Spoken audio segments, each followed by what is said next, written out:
Célébrée chaque année le 21 février, la Journée internationale de la langue maternelle, dont l'initiative vient du Bangladesh, vise à promouvoir et préserver la diversité culturelle. La 25e édition de cette journée, proclamée par l'UNESCO en 2000, a été célébrée par le Musée Cercle africain et ses partenaires.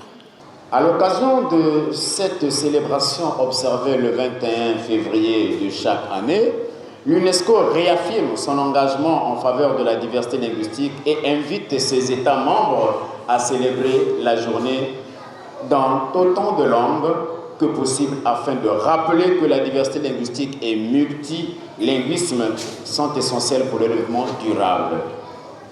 Journée marquée par les exposés et prestations des écoles.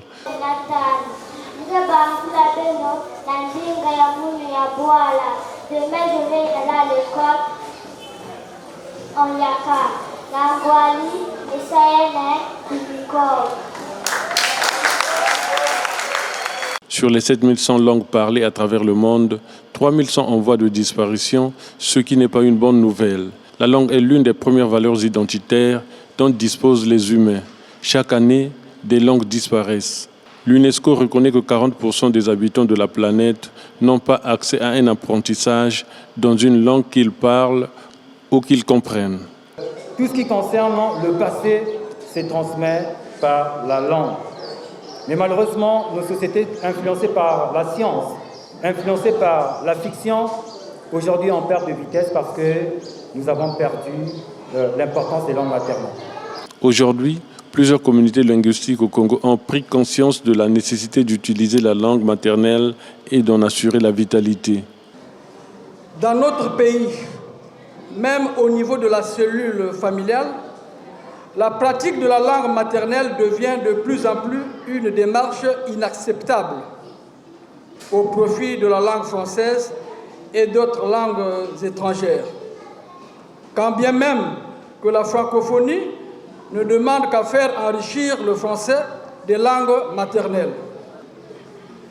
Au regard de notre constat fait en début de ce propos, et pour cette 25e année de cette célébration, il est utile et plus que nécessaire de nous interroger sur l'avenir de nos langues.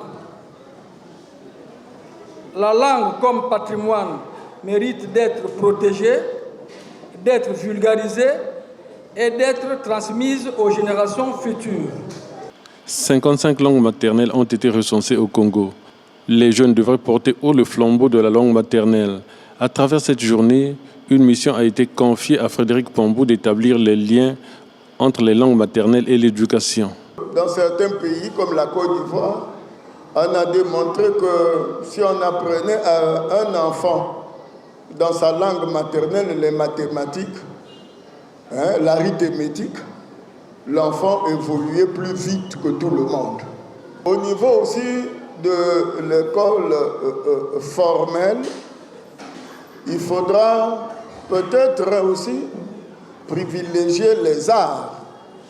En venant ici, je regardais qu'il y a un concours d'éloquence, mais ce serait bien déjà aussi, dans le cas du Bouzonzi, c'est-à-dire la justice traditionnelle, apprendre déjà l'enfant l'art oratoire, l'éloquence, les proverbes, les contes et tout.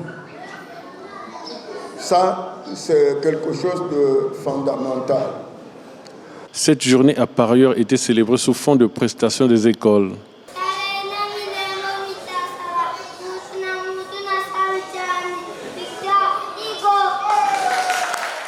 Pour cette année 2025, reçoit le trophée Joseph Chamas pour la promotion des langues maternelles, le Centre culturel pour enfants. Célébrée en présence de plusieurs culturels, la 25e édition de la Journée internationale de la langue maternelle a porté sur le thème « Les langues comptent », célébration du jubilé de la Journée internationale de la langue maternelle.